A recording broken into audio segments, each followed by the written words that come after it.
One sequence, Hulk meets and fights 3 dogs that they've been trained to go after Betty's scent, and they're trying to get her. And Hulk is there, thank God, at the right moment to protect her from them. Then we have close shot on 16 of the 3 dogs. This is the first time we see the dogs. The first meeting about the dog fight, I think, was about a year ago, and Dennis and Colin and I went down to LA. And there was a huge roundtable discussion, and Ang presented the sequence in huge, thick boards. 200 shots, it's probably $15 or $16 million worth of CGI, animation, 3 dogs, a guy, whatever. I don't know how much this is going to cost. A lot. The producers and I were all giving each other's looks like, who's going to tell them that there's absolutely no way we can do this, you know, but we all kind of tried to remain calm. It will be much faster than what it reads. That was the constant battle of being able to create enough space for Ang that he could create his movie, but at the same time trying to put it in some realm of reality. Well, I think one thing is obvious, we can't do all of this. So it took a lot of meetings, and it took a lot of boiling down to actually what are we going to do. It ends up we only got to do a quarter of it because that would be too expensive. I didn't know what cost what. That's a good discipline for me because I have to take the best shot. So whatever we make on the movie, they're the best shots. Page 1, chapter 1. So Betty hears something outside and she takes the flashlight. So there's this sequence where Betty discovers Hulk at the cabin, and he steps out, and there's this very tender interaction.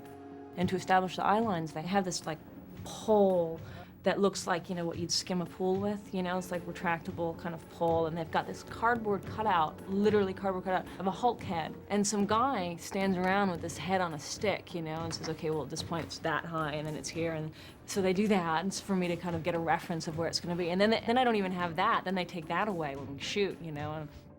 So we shoot the background plates with the actors acting to a big cardboard cutout of the Hulk's head or something, and I'm always there when that's done to remind everybody of how big he is and where the eye line is and, you know, what should be moving around when he walks in front of something. 3, 2, 1, action!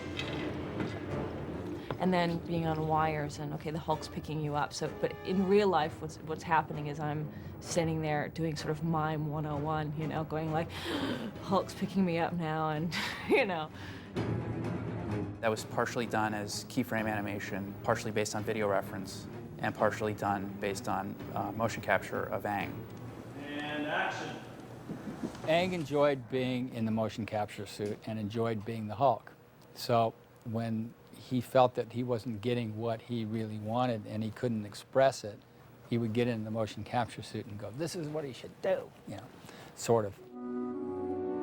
Where Hulk is looking deeply into Betty's eyes, having a very subtle change of emotion or mood. It turned out that the motion capture was a good way to capture kind of the essence of those subtle interactions.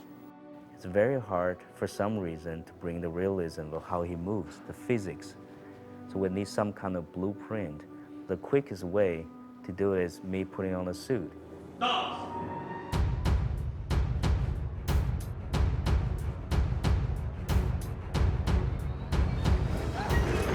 The dogfight is designed to give us a good chance to show the visceral side of the Hulk. Ang kept hammering it home that he did not want the fight to look choreographed. He wanted it to look very visceral and primal and out of control.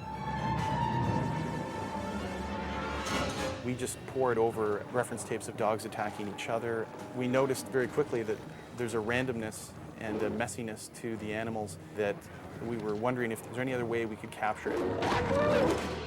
I had talked to Seth Rosenthal about dog motion capture. No, go back down, sit down. Our stage coordinator, Bill Telesti, found a dog trainer by the name of Joe Lucero who breeds his own dogs and trains them in a way in which they retain this kind of wild character, but are still very, you know, very controlled and contained. And we put all these little markers on this poor dog, and we had him do a bunch of exercises to really study the dog motion. The dog had done a really good job, and so Joseph gave it the chew toy and he started wrestling with it. And then all of a sudden he fell down and him and the dog were rolling around. And Colin and myself looked at each other and went, wait a minute, this could look really cool if we amp it up. So we came up with the notion of putting Joe in the motion capture suit to do a few shots where Hulk has to kind of roll on the ground and roughhouse with the dogs. And it looks really vicious, but they feel it's very playful. And it wound up being fantastic, and Aang was thrilled with what we could get from the dogs. Although these dogs are 6 feet tall and they're as big as horses, and they don't actually move like a real dog, so there's some adjustments that have to be made along the way for that too. A lot of it had to be blended with real keyframe hand animation. Rolling. We're rolling. And action. 1, 2. The raw result of the motion capture is 3D data from the markers. And that data has to be mapped onto a character in the computer. And we have a few different techniques for driving a skeleton.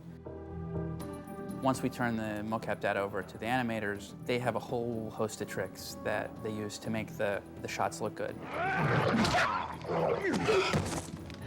When I take the first stab at it with the animators, we'd often err on playing a monster. And we learned very quickly it wasn't a monster. We would stomp around and we would pretend like we're big, heavy guys, and we'd lift things up and we'd always overemphasize certain motions. And Aang would say, this isn't WWF wrestling. This is the real deal. If you're gonna pick something up, violently, just pick it up. Don't play it up for the camera. As far as I know, no director has ever put on the motion capture suit and played a key role. And so it was a unique experience to have Aang come in, direct himself.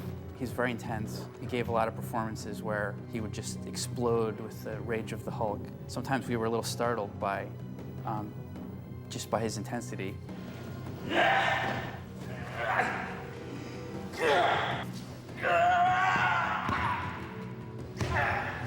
Almost all the time, Aang would go for the sloppy performances, the unexpected performances.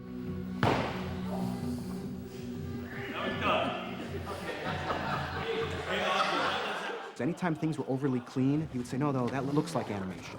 And so really the goal here is to not make it look like animation, to go for all those imperfections that come out of real life.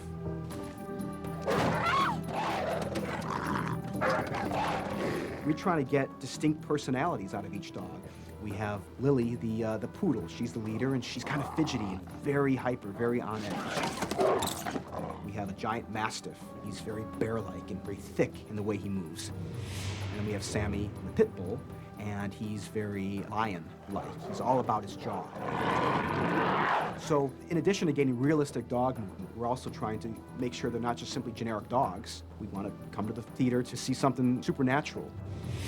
It's a very, very painful, long process about putting all the little detail. We have a whole team that just simply does the paint. Every little pore and every little detail, that's their job. Another team that's just sculpting the muscles. My job is to integrate the Hulk and the dogs into the background elements. We'll add in very subtle, but still very important foot debris. The foot debris gives us the sensation that the dogs are kicking up the ground. We also add in the steam for the mouth.